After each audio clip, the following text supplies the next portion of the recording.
Okay, what I have here is the setup for my Daisy 953, my 3 to 9 by 32 scope. It's a mil dot reticle, and what you're seeing right here is the mil dots going from top to bottom.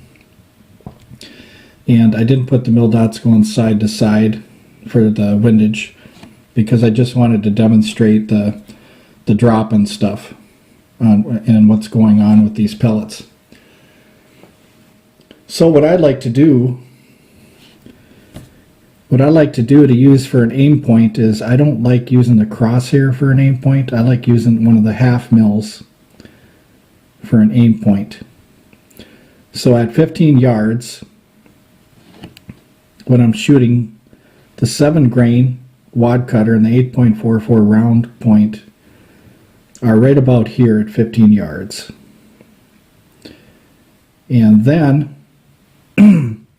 we got the 8.2 and the 10.34, which are a half a mil down at 15 yards. So they're pretty consistent because it's a short distance, or pretty much in the same area.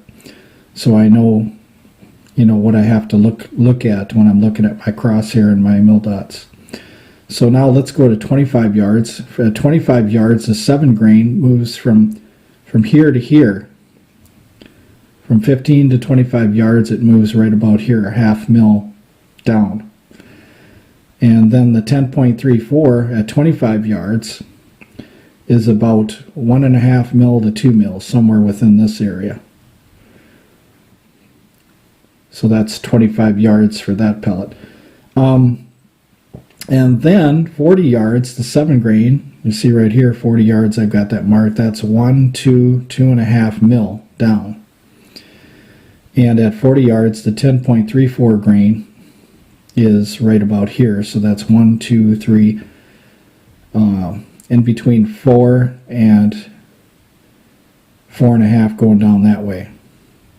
So typically what I do at 40 yards is either I max my turret out. I don't max it out all the way. I usually stay 5 clicks back from my max out.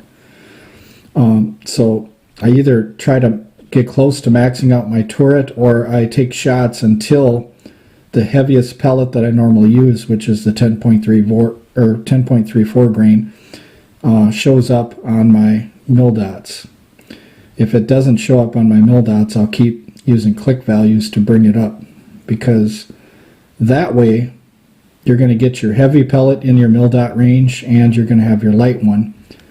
If you sight in the light one right here, for instance, right there, rather than a half a mil or whatever, what could happen is at longer ranges, this 10.34 could just fall right out of your scope range. So what you want to do is take your maximum distance, which is 40 yards, and you want to keep turning your turret until the 10.34 grain shows up on your mil dots. Then the rest of them, which are lighter, are going to show up right here, so you don't have to worry about them. So this is just kind of like how I do it.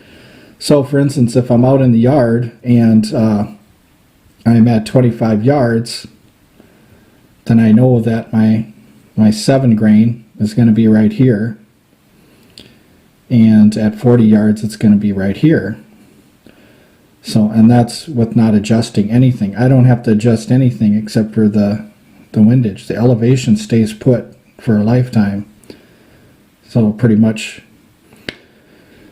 So when I'm out in the yard, anywhere from 15 yards indoors to 40 yards, I don't have to mess with anything. Even closer, I don't have to mess with anything, because everything's going to show up on the mil dots. Whereas if I did it differently, the heavier one could drop out of range and I wouldn't see it. So that's one of the good things about my rifle, is I've got it set so that I never adjust ever the elevation up or down, because of the simple fact I've got the dots and the half mil dots to do that for me. So I don't have to monkey with it. I can lock it down and tighten it real good so it's not going to loosen up on me. So the only thing I have left is simply the windage. So the windage knob is always kind of loosened up a little bit for me, so I can adjust that. But anyway, this has worked out really good for me. Just having it on a sheet of paper here or notebook like I have showing you guys here. It's a lot easier for me because when I go out in the yard now and I'm at 40 yards and I'm thinking, oh, I got a 10 grain pellet, what do I do? Oh, no problem. Aim right here or here and it's going to hit. So, but anyway, thanks for watching.